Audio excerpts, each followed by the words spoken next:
Good morning, y'all, and welcome back to Apron Strings. You know, this is the week of St. Patrick's Day, so I need some rye bread so I can have Reuben sandwiches. So we're gonna get over to the Zozarushi bread machine and get some rye bread going. But I want to give a shout out to my friend Ellen, who inspired me to make rye bread. Her channel is Bread Machine and Baking Videos with Ellen Hoffman. Now, if you just put in, and I'll put a link down below, but if you just were to search Ellen Hoffman, her channel would come up. She has 3 of these bread machines, and she makes all kinds of bread and rolls, and she's a hoot to listen to. She's in California, and her weather's always pretty out those windows that you can look out of. And I just appreciate what I've learned from her. And I want you all to go over and subscribe to her channel and help her channel to grow and glean great knowledge from her videos. You don't have to have a Zozarushi bread machine to use her recipes. You can actually mix them up manually and use the recipes, or you can use another brand of bread machine. But go over and check out Bread Machine and Baking Videos by Ellen Hoffman. You won't be sorry, and you'll be a whole lot smarter when you get through. Now, I've already, and Ellen teaches you, and this is new for me, and I'm going to tell you, it takes some getting used to. I'm used to cups and teaspoons and tablespoons and all of that. Ellen says that your bread will come out just about perfect every time if you weigh your ingredients. So I got a scale. Actually, it goes with my Vitamix blender. I'll tell y'all something funny about that. When the guy at Costco was selling them, he said, I sell a lot of these in the state of Colorado. He said, and it's not for measuring ingredients for the Vitamix. He said they measure down to a hair. So when they were selling their weed, everybody got an accurate amount. I thought that was kind of funny. I'm totally out of the loop on any of that. Never been around it, don't know what's going on, don't know what it smells like if somebody's using it. I'm blessed to have been sheltered and kept from some things in life. But I thought that was funny. So I can be sure when I weigh it on that scale that I'm getting an accurate weight for my bread ingredients. So we'll go over there, and I'm going to set my clock right quick. She did put a little short video up showing you unplug the machine every time, but it has a little internal battery that keeps the time. So I'm going to reset my timer where it'll be correct, and then we'll make our bread. Now, it'll make a whole loaf and bake it right there in the machine, or you can use the dough cycle, and then you can shape it and bake it yourself in your own pan, which is what I'm going to do because I want it to be for sandwiches. So I'm using the dough cycle today. But I just thought I'd bring y'all along while I make rye bread, getting ready for March 17th. And I always have green eyes, so I don't have to get peached. Let's get over to the Zozarushi and get things going on. Okay, y'all, I've got my pan out, and the first thing you do is put your wet ingredients in. So in the order of the recipe, I'm going to put in 287 grams of water. And by the way, I'm not sure that it really matters, but I'm going to have my paddles pointing the same direction because that's what they've said you need to do on some videos. I don't remember what Ellen said about it. I need 22 grams of grapeseed oil. And I'm not usually a user of grapeseed oil, but because Ellen used it and this is her recipe, and again, Bread Baking and Videos by Ellen Hoffman is who I'm referring to. And if you didn't listen right at the beginning, you need to go and subscribe to her channel and watch her videos. You'll learn a whole lot. So now we're going to put in our dry ingredients. I have 404 grams of bread flour,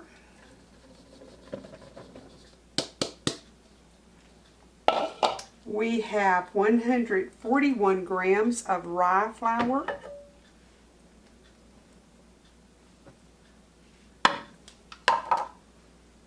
and I'm just going to kind of spread that around in there.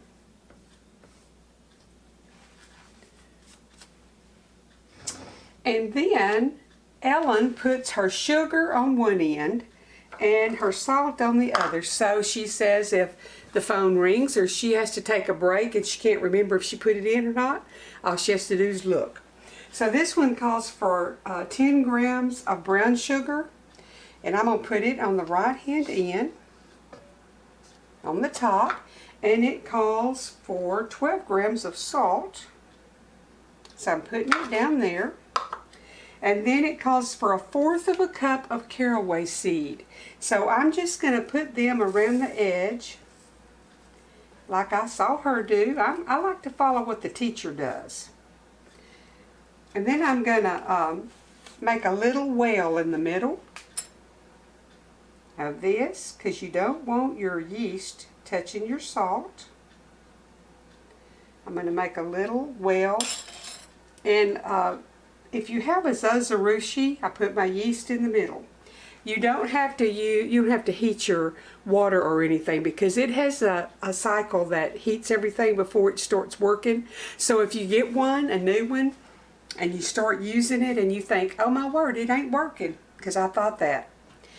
It may be, I think it's like 17 minutes that it warms everything up, and then it starts kneading it and mixing it and doing its thing.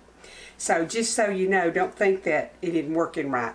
Now I'm going to stop the camera and take it off and take a shot down here and show you what my stuff looks like inside my pan, and then I'm going to get it in the bread machine. Okay, I've got my brown sugar over here. My yeast is in the middle, my salt's over here, my caraway seed are around the edge, and of course you can't see the liquid and all that I put in first.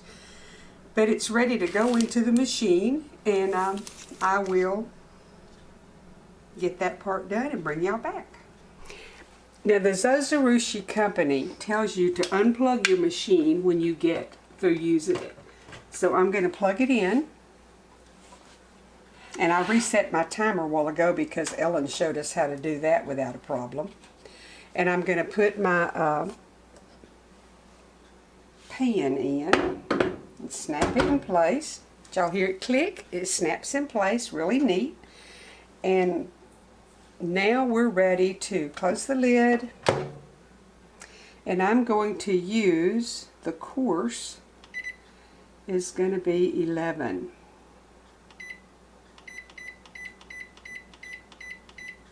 Which is the dough.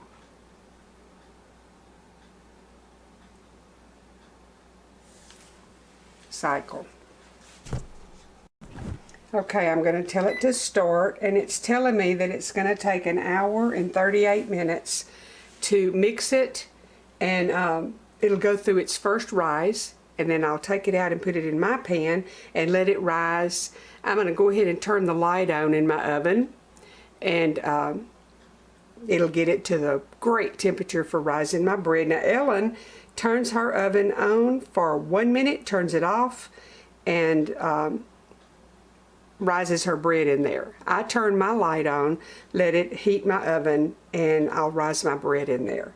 So I'll be back when it has gone through its cycle, or I may show y'all a little bit along the way, but I'll be back in a little bit and we'll have dough ready to put into the oven and bake and make us a nice loaf of rye bread so I can have my Reuben sandwiches for St. Patrick's Day. I was going to cook a corned beef roast in the Instapot, and Kroger had it on sale, and I went and they were teetotally out and weren't going to get any more in for several days. So if I get a chance to go back and get one, I will cook it because I love it. But if not, it's the thought that counts, right? I thought about it. Alrighty, be back in a little bit. Okay, I've got a nice, and it feels good. So I'm going to let it go ahead and keep kneading, and we'll be back in a little bit.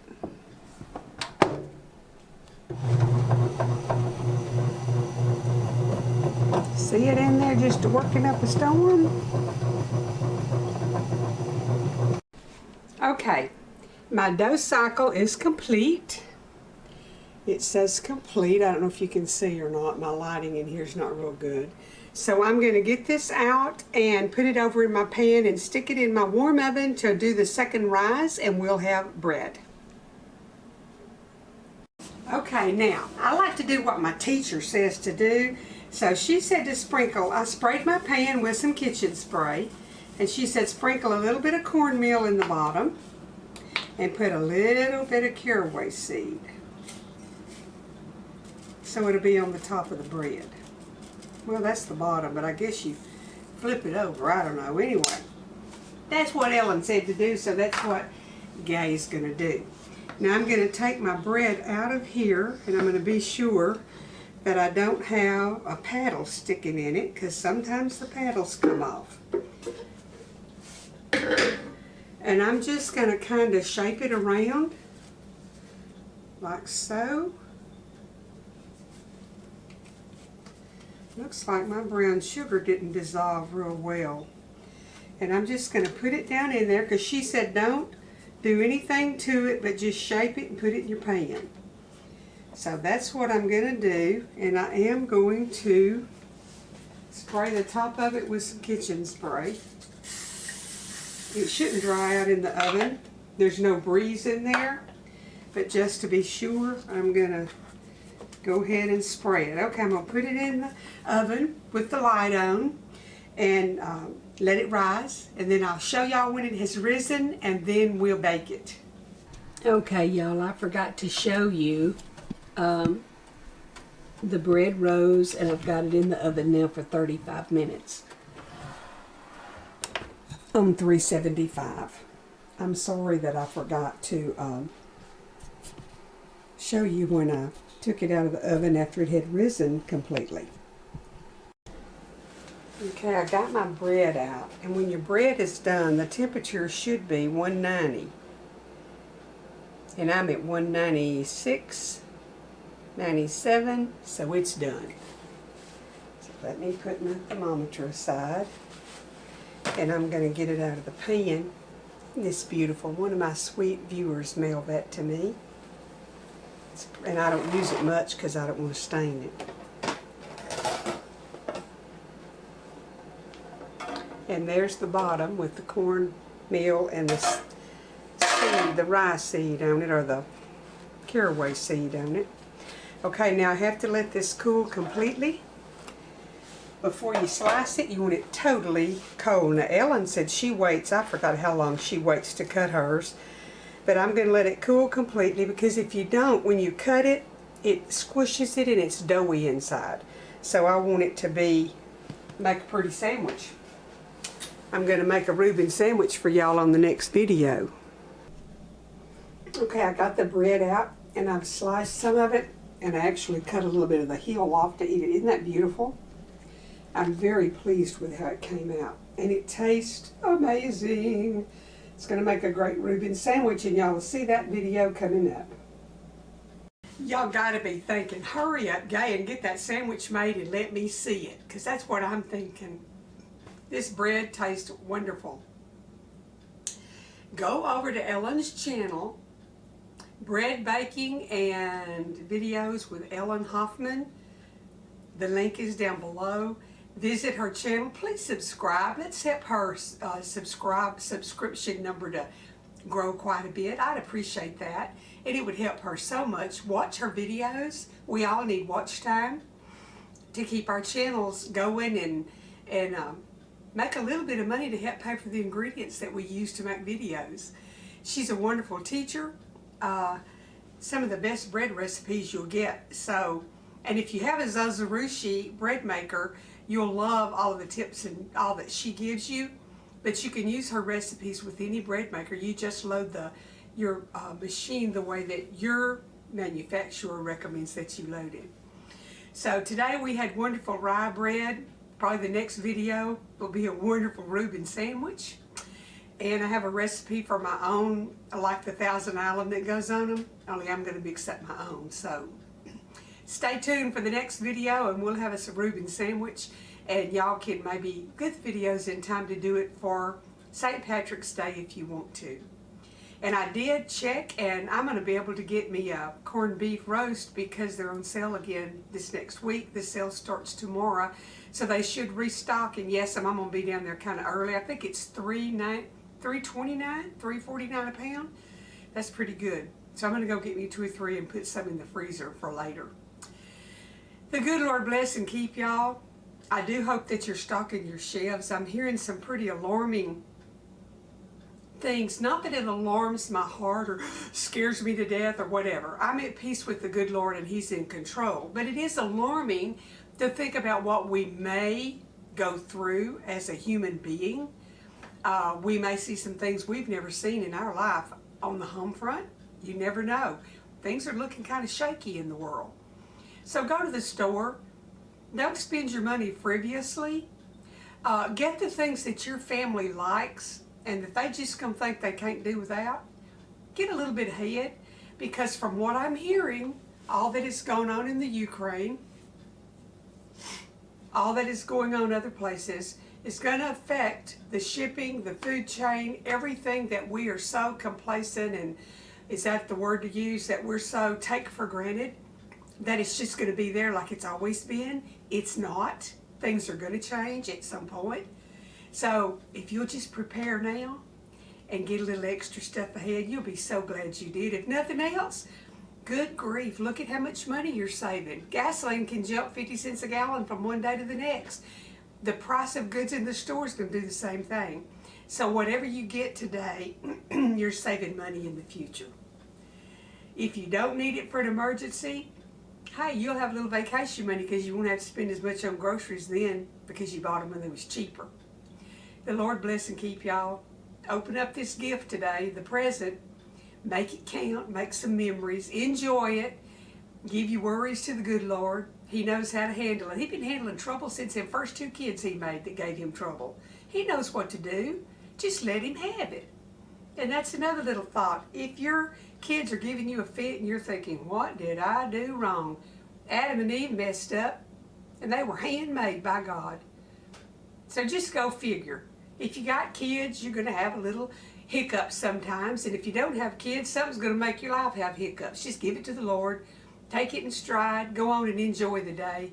Give Him His due praise and worship and His thanks. Live a good, clean life. Talk to Him every day. Have a good relationship with Him, because about everything in the entire world of the universe, He's the only thing that's here, has been here forever, and will be here forever. I want to be His friend. Y'all take care, and I'll see you back in a day or two. The Lord bless you.